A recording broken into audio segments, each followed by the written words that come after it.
Hey everybody, what's going on? It's Preston here from Bull City Reader, and welcome to this week's video.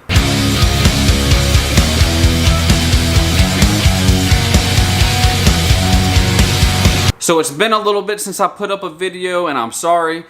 We have had a baby shower, we've had baby shopping, I've been putting a crib together, we're getting the room ready. So life has just been a little hectic on top of our, everyday, jobs and stuff we have. But I'm back. Good news for you. I've read 2 books. I want to talk about them today. I have a third thing I want to talk to you about also at the end of the video, but I'll get into that in a little bit. It's not really book related, so you can skip it if you don't want to. But anyway, I'm going to review 2 books for you today. So the first book I read since I last put out a video is a book called Senlin Ascends. It's by Josiah Bancroft.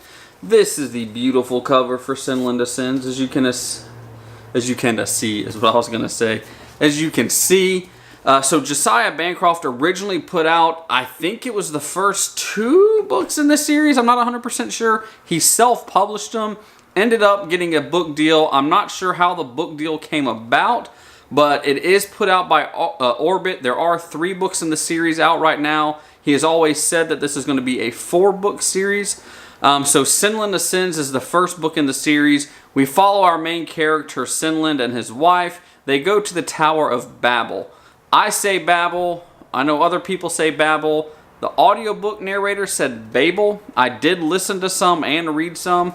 But anyway, I say Babel. They go to the Tower of Babel. The Tower of Babel is this huge tower. Nobody really knows how tall it is. At least they haven't told us yet. It's just this massive tower. There is some art on the inside of the book to show you the first couple layers in the Tower of Babel. So anyway, him and his wife are going here for their honeymoon. It's a place he's always wanted to go to, and it's just supposed to be kind of like the mecca of everything. Technology is created here. It's just like the center of the world, I guess. So they get there, and it's not a spoiler, it says it in the back. He loses his wife. So you're following Senlin trying to find his wife at the Tower of Babel. There's this big marketplace that surrounds the tower, and then you've got all these different levels to the tower. So the adventure is him trying to find his wife. The world that he created, the different levels, each level in the tower has its own government and rules that you go by. So it's fun learning about the different levels as you go. I've been taking notes as I read the book in that. So I can remind myself of some of the laws or rules that go on in each level and the descriptions of them. So you follow Senlin as he's going through these levels. The fun thing with the book, besides the Tower of Babel, because it's a cool tower, is seeing how he grows during the book. Senlin is a schoolmaster at a school, so he's very reserved. He likes to read about his adventures. He doesn't like to have them. He's just safe, cautious, stuff like that. His wife is kind of the opposite. She likes to have fun. She likes to be in crowds and all that fun stuff. So it's interesting seeing how Senlin grows during the book, going from the schoolmaster. The changes are kind of subtle as they go, but when you get to the end of the book 1 and think about everything that he went through and how he is at the end of book 2 or at the end of book 1 versus how he was at the beginning, it's kind of neat to see his transformation and how he kind of is stepping out of his shell. With that being said, and like I said, I love the world. It's just an interesting world. It's all taking place in this tower, so it's not like a huge land that you have to memorize with a lot of cities or whatever. It's all within the tower. It's a fun story.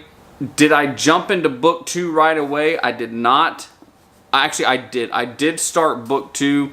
What made me nervous about continuing the series is that I was enjoying the series so much that I don't know when book 4 is coming out, and I wasn't sure how book 3 would end, if it was going to be a huge cliffhanger or not. So I don't want to read the series until they're all out, because this is going to be a series that I just binge and I just want to get through, because it's a fun world and you want to know what's going to happen. It doesn't really end on a big cliffhanger. Some of the main storyline isn't solved by the end of book 1. Some storylines are closed as you're reading through the book, but some of them are not. But it's not like a really big, huge cliffhanger. So you don't have to worry about getting to the end of book 1 and just being like, oh crap, now what? It's just, you just want to keep going, because even though there's not a big cliffhanger, you still want to know what happens. So it's a fun book. It's not a very hard... You find the book in the sci-fi fantasy section, which I guess it's more towards the fantasy side, because for me, sci-fi space. It's in the sci-fi fantasy section. I would say maybe it's a light fantasy. This would be, I guess, maybe a good gateway to get into fantasy, I guess. There's not really magic, though. It's just all learning about how each level operate, what makes each level different. So, for example, the levels that you kind of learn about, I'm not going to tell you because I don't want to spoil the book any. Anyway, each level's different, completely different from the level below it. There's no bleed over from level 1 to level 2 to level 3. Level 2 was really cool. Level 2 in the book is called the Parlor. That's a really fun level, interesting level. So anyway, I highly recommend you pick this up. So far, I've only read 3 books this year, but right now this is going to be my book of the year, unless I just read something awesome and magnificent by the time of the year, the end of the year, which could happen, because, I mean, there's a lot of books to be read. But so far for me, Senlin Ascends is my book of the year. I love it. Highly recommend you pick it up and check it out. So Senlin Ascends. Before I move on to the next book, I just realized I didn't tell you what I give this. I just told you that it's my book of the year so far. Out of 5 stars, to me, it wasn't a perfect book, but it was close to a perfect book in my eyes. I'm giving it 4.5 stars out of 5. So anyway, Senlin Ascends by Josiah Bancroft. So as we've been getting ready for the baby, we have been whittling down our book collection to books that we want to read, or books we're going to read again, or series that we really like. And anything that's not necessarily something we want to keep, we're getting rid of. So unfortunately, even though I just finished this book a few days ago, I've already gifted it to a co-worker of my wife's. The next book that I read, or the last book I've read since my last video, is called Warrior of the Wild. It is by Tricia Levenseller. I'll put a picture up here so you can see what the cover looks like as I'm talking about it, since I've already gifted it. Our main character in this book is a character named Rasmira. Rasmira lives in a village, and there's other villages around, but she lives in a village. You have to pick what you're going to be when you grow up. You train in that, and then you take a test. If you fail that test, you get kicked out into what they call the wild, and you're given a quest in order to be able to come back into the village. Problem is, these quests are really hard. They're supposed to almost be impossible, so nobody's really ever come back from a quest. So you can see where this is going. This is in the synopsis of the book. I don't know why I'm turning around to get a book. It's in the synopsis for the book. Rasmira decides she wants to be a warrior. Her dad did not have any sons. It's 6 daughters. All the daughters are like jewelers except for one who's a healer. So Rasmira decided when it came to the age for her to pick what she wanted to be, she said she was going to be a warrior, which made her father proud, and her father was going to pass on, leadership to her when it came time. So she says she's going to be a warrior. She goes through the training. It's time for her to take her test. She fails her test and gets kicked to the wild. The thing is, her test that she has to complete is she has to kill a god. Her village and a few other villages nearby every year have to give a god some kind of, all have to sacrifice something and give it to the god. It's specific things. Her village has to give meat or food. Another village gives jewels. Another one gives like a pretty girl. So all these villages give this god something every year. So her task is to go kill this god that has been oppressing all these villages over the years. And if she does that, then she'll be welcomed back into the village. So this book follows her in her quest in order to kill this god. I don't think this is going to be a series. I haven't really done any research to see if it is going to be a series. but I'm pretty sure it's going to be a series, or not a series, sorry. I'm pretty sure it's not going to be a series. So this is like a one and done book, I believe. If I'm wrong, comment down below and let me know. This is the, you don't hear this much. This is the one time I wish the book was longer. There are, I don't want to spoil anything. There are events that happen in the book that I felt happened too fast. I feel like there should have been some failure leading up to these events that happen in the book. And I feel like it's like something happens and you quickly jump to it. And I don't want to say anything else about it. I just feel like there was a few things that should have been expanded on. The action scenes were pretty easy to follow. But overall with this book, it wasn't great and it wasn't bad. I flew through the book. It is a YA book, so I mean, you could probably fly through it.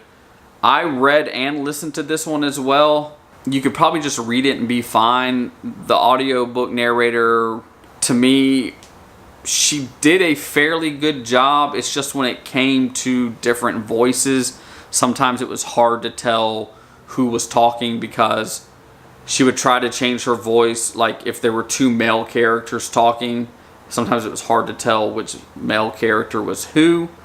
But you know, that's going to be with a lot of audiobooks. But like I said, it wasn't great. It wasn't bad. It was good. It kept my interest the whole time. I wanted to know what was going to happen. I needed to know what was going to happen. But just because there are a few things that happen too fast, and I feel like the book should probably honestly be like another 80 pages long. I feel like there should have been some other things that we dove into a little bit more and learned about a little bit more.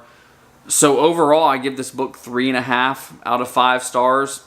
It's a good book. If it sounds good to you, read it. You're probably going to enjoy it. Like I said, I enjoyed it. I just wish that there were things expanded upon, and certain scenes, I wish there were some lead up to certain scenes.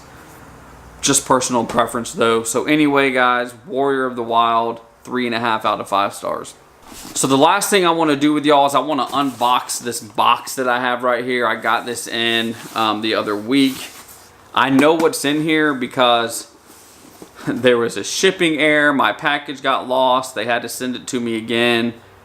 And so this is my package that got lost. So I know what's in here, but I think it's so awesome. I wanted to originally unbox it on camera, but just time didn't allow for it. So I'm going to unbox this and talk about this for a second. So it's not book related. If you only want to hear about books, you know, this would be the time to close the video. Thank you for watching. I'll see you in the next one.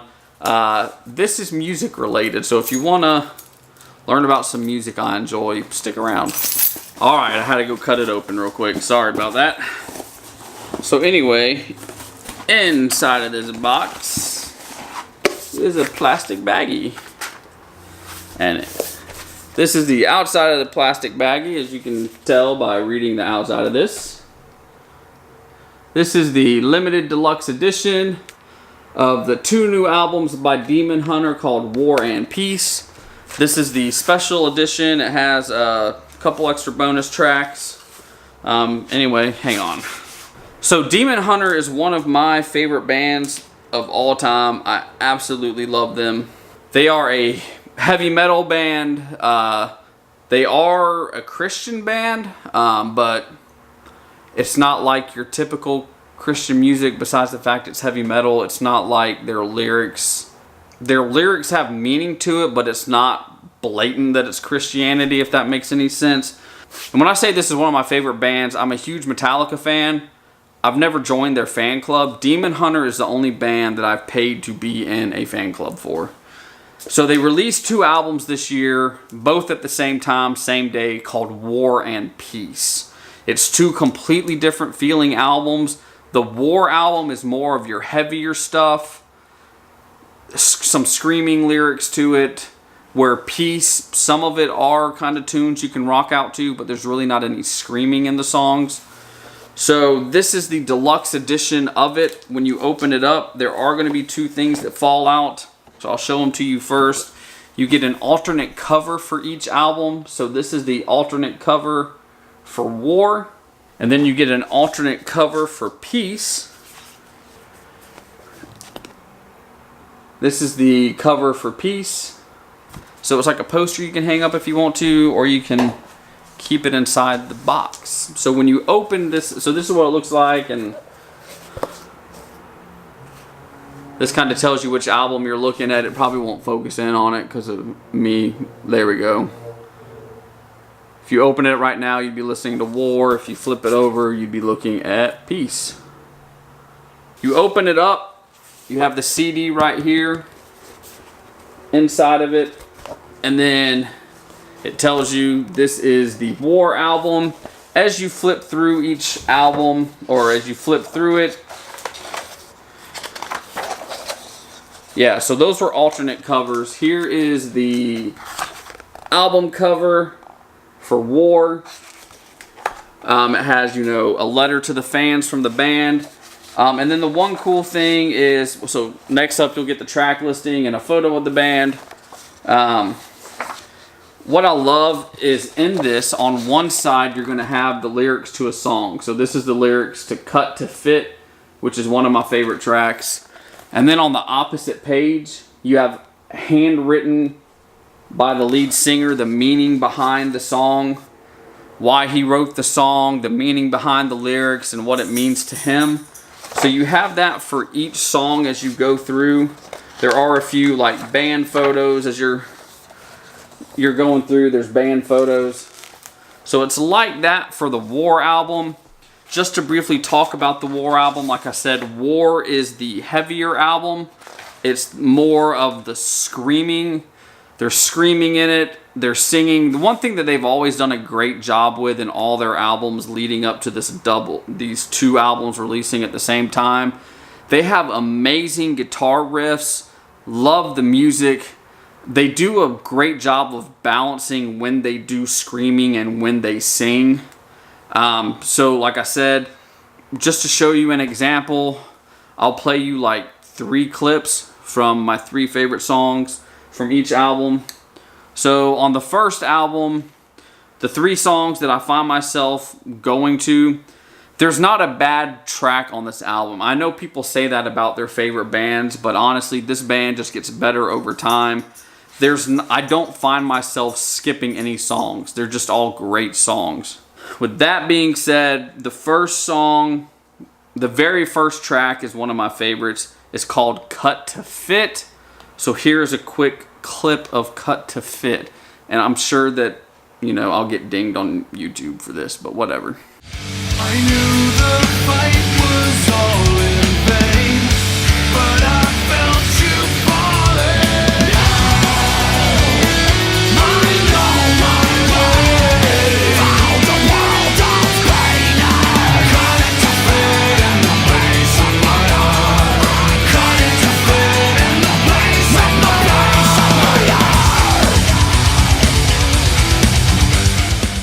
The next song that's one of my favorites on the album was one of the singles they released. It's called On My Side. It's actually track 2, so I'll play a little clip of that.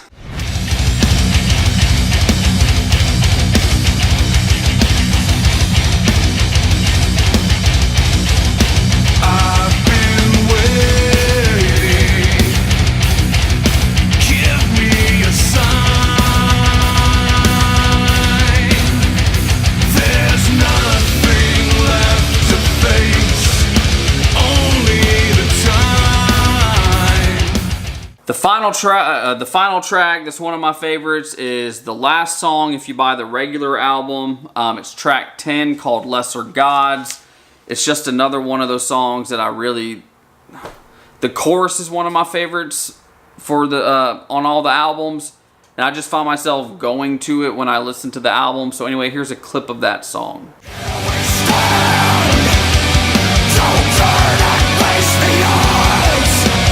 Sacrifice yourself, or bow to lesser gods.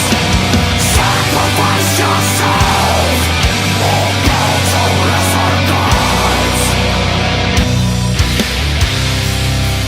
There is no time for hesitation. So as I said, you flip it over and you get the same thing for the Peace album. You open it up, you're going to get a letter from the band as well as the album cover that came on the album in stores. And then you have the lyrics, or you have the track listing, and then you have the lyrics. The Peace side, again, like I said, is a little bit more calm. There are some good tracks that you can rock out to, but there's not really going to be any screaming on this album. So, again, 3 songs that I really like, and this is a great album. I love every song on here. I don't skip over anything. The first song that I really like, it's track 1. It's called More Than Bones. Here's a clip of that.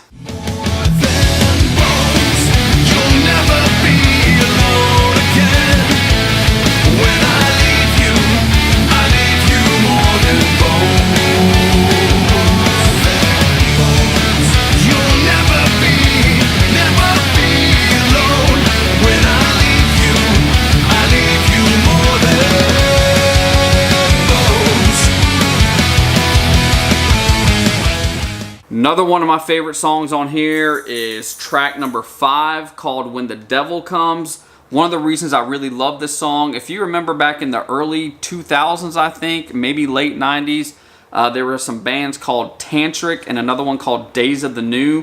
To me, this song has the feeling of one of those groups. It starts out with acoustic guitar and him singing, and it has like this like a western feel, but not like country western, just a western feel to it.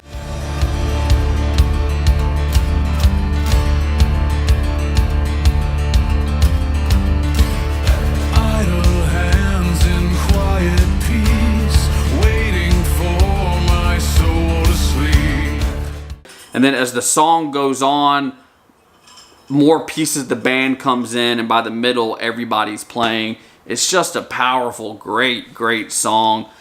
Here's a clip of that. When the devil comes, let my spirit breathe.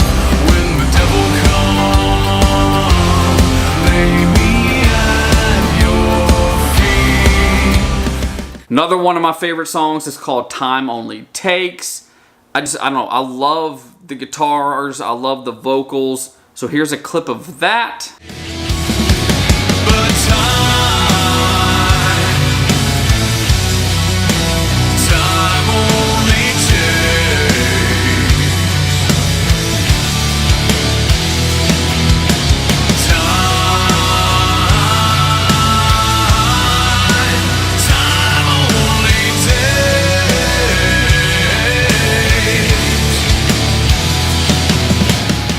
I'm going to give you one more off this album, consider it a bonus. It's called Fear Is Not My Guide. It's the final track on the album of Peace.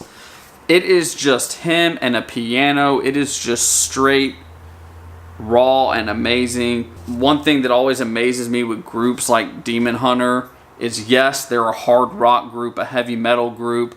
Yes, they scream, but they can actually sing as well. And he showcases that as well in this song. So here is a clip of that.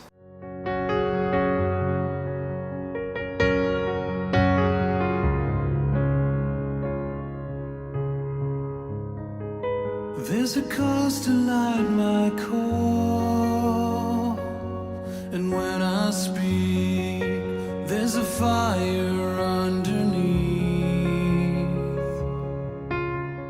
So anyway, guys, thank you for watching this video. I hope that you enjoyed it. If you have any questions about Demon Hunter or any of the books that I showed you in this video, just let me know down in the comments below. Let me know what books you've read lately and what you think of them. But anyway, guys, if you like this video, don't forget to subscribe. You can do it right there.